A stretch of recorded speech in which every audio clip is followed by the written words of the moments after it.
All right, buckle up, because we are diving deep into a world of smoke and mirrors, illusion, and hidden realities with Philip K. Dick's La Penúltima Verdad. This one is a trip. It really is. We've got excerpts from this sci-fi classic, and it is going to take us down a rabbit hole, my friend. Absolutely. Imagine, if you will, a post-apocalyptic world, but the twist, the people, they believe they are stuck underground in these bunkers. Right. Because the surface, completely uninhabitable, right? Yeah, But, yeah. and this is a big but. Big but. It's all a very carefully crafted illusion. Dick really gets you with this novel, that like unsettling feeling like something is off, something just doesn't quite add up. Just the setting itself, those cramped, claustrophobic bunkers, like living in a concrete box. Yes. And then we're introduced to Joe Adams. Right. He is the speechwriter.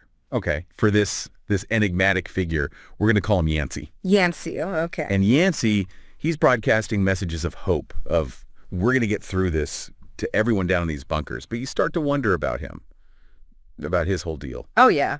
Dick really knew how to play with this idea of propaganda, like controlling information. So you have Yancey, who's like this almost mythical figure, the beacon of hope in this supposedly doomed world.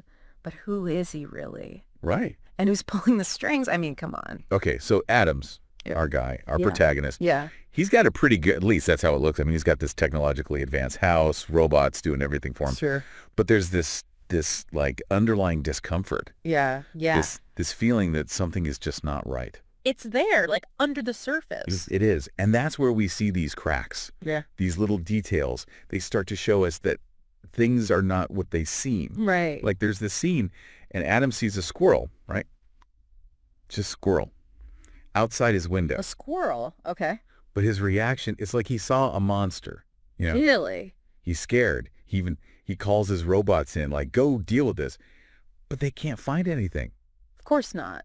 It makes you wonder, like, what's real here? I mean, exactly. What is going on? What can he believe? It's like he's living in this gilded cage. He's got technology. He's got all this information, but it's all controlled. Right. Right. Like a carefully curated reality. Yeah. He's completely cut off from, anything real, anything natural. And don't even get me started on the rhetorizer. Okay, but what? The rhetorizer. It's this machine, right? Okay. Ad uses it to write Nancy's speeches. Okay. It's like the super advanced AI Uh-huh. spitting out these perfectly crafted messages, hope, resilience, all that jazz. Okay.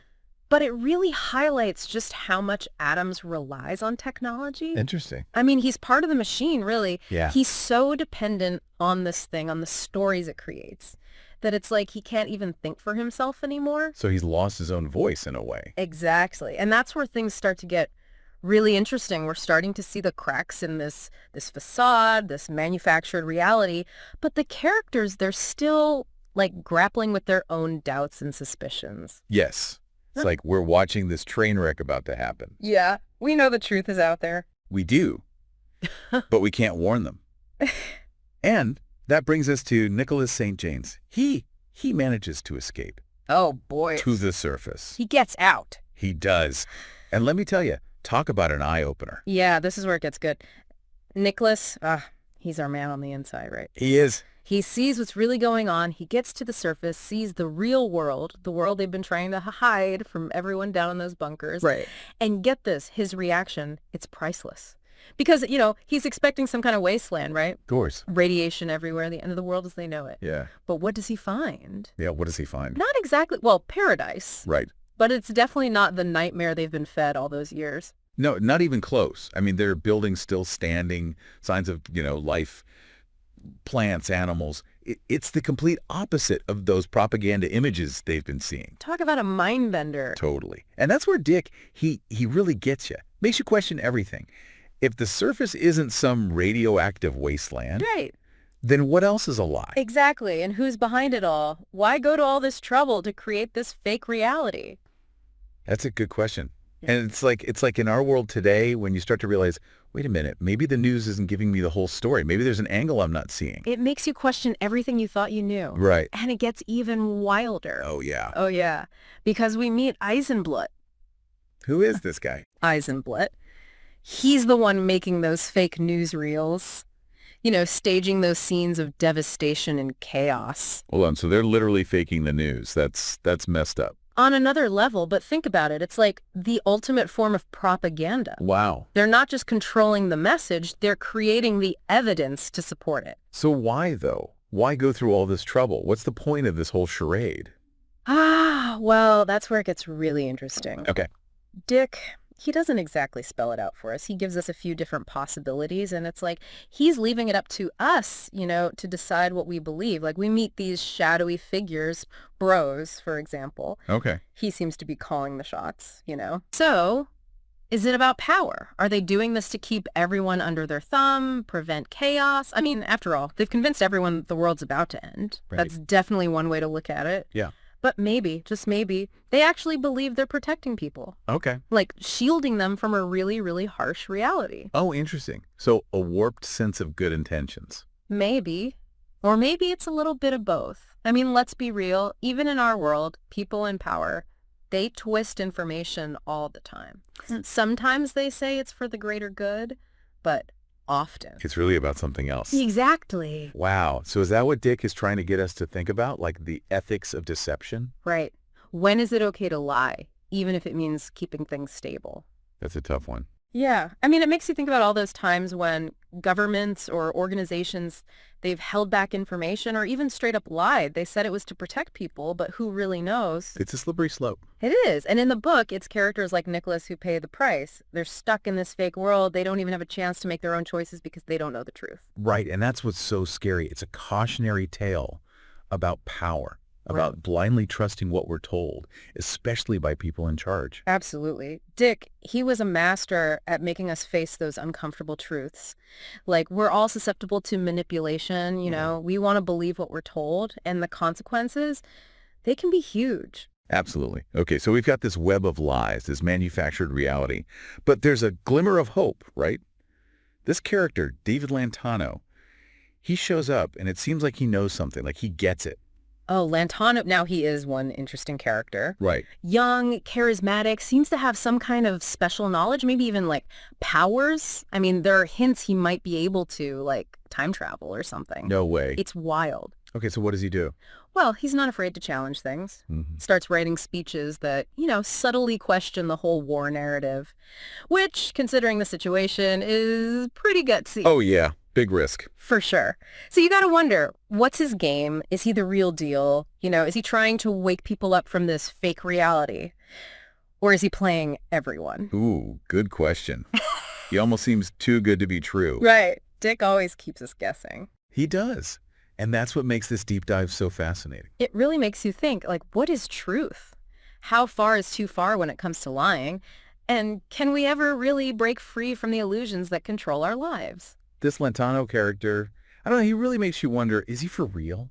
Right. Like, is he here to save the day? Or is he just playing some deep game of his own? It's tough to say. It's like, we all want to believe in heroes, in people who can fix things, but what if they're not who we think they are? It's that old saying, never meet your heroes. They might just disappoint you. But that's what makes Lantano so interesting. I agree. He's a symbol of hope, of fighting back against the lies. But he could also be incredibly dangerous. Dick leaves it open-ended, makes us really think about who we put our faith in. It's like he's both sides of the coin, the good and the bad, all wrapped up in one. Exactly. And that's, I think, where the connection to our own lives comes in. We may not be stuck in underground bunkers, but think about it. Okay. We are bombarded with information every single day. News, social media, everyone telling us what to think, what to believe. It's like we're all living in our own little bubbles. Right. Just seeing what they want us to see. Exactly. And just like in the novel, there are people out there in the real world who benefit from that. They control the narrative. They shape how we see the world. It can be hard to break free. So how do we do it? How do we escape those manufactured realities, whether it's in fiction or, even more importantly, in our own lives? That's the million-dollar question, right? And I don't think there's an easy answer, but Dick gives us a good place to start. Question everything. Yeah, question everything. Okay. Don't just take things at face value, Yeah. especially when it's coming from those in power. Be skeptical. Exactly. And don't be afraid to look for different perspectives. We all have our own biases, so it's important to try and see things from different angles. Get out of our echo chambers. Yes. talk to people who see things differently, read different news sources, challenge your own assumptions. It's like, remember Nicholas? Yeah. He escapes to the surface, he sees the truth with his own eyes, and that's what we have to do, metaphorically speaking. Be brave enough to seek out the truth, even if it's hard. Sometimes even when it makes us uncomfortable. Because, let's face it, the truth, it's often messy. It's not always black and white. Right. And no one has all the answers. It's about being open to different perspectives. Exactly. Yeah. That's why we do this deep dive. We're not trying to tell you what to think. Yeah. We're just trying to get you to ask the important questions. Love that. So as we wrap up this deep dive into La Penúltima Verdad, let me ask you this. What illusions are we buying into in our own lives? What can we do to break free and live more truthfully? Think about it. Until next time, keep questioning, keep exploring, and we'll see you on the next deep dive.